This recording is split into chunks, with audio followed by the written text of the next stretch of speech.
ఈ రోజు కొండే ఆడబిడ్డలందరికీ హామీ ఇస్తున్నాను.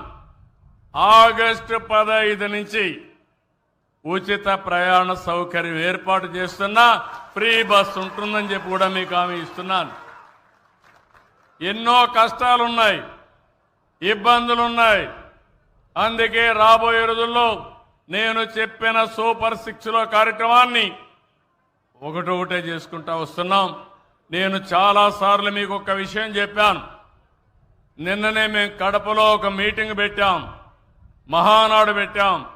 అది కూడా కడపలో పెట్టాం. కడపలో పెడితే నా జీవితంలో ఎప్పుడూ రానటువంటి స్పందన చూశాను. మామూలు స్పందన కాదు. నాకే ఆశ్చర్యం వేసింది. అంటే దాన్ని చూసిన తర్వాత అనిపించింది, మంచి పని చేస్తే ఎప్పుడూ మీరు మాతోనే ఉంటారని అర్థమైపోయింది. అందుకే ఈరోజు మీ జీవితాల్లో పండుగ చేసే బాధ్యత మాది, ఈ ప్రభుత్వాన్ని నిలబెట్టుకునే బాధ్యత మీది.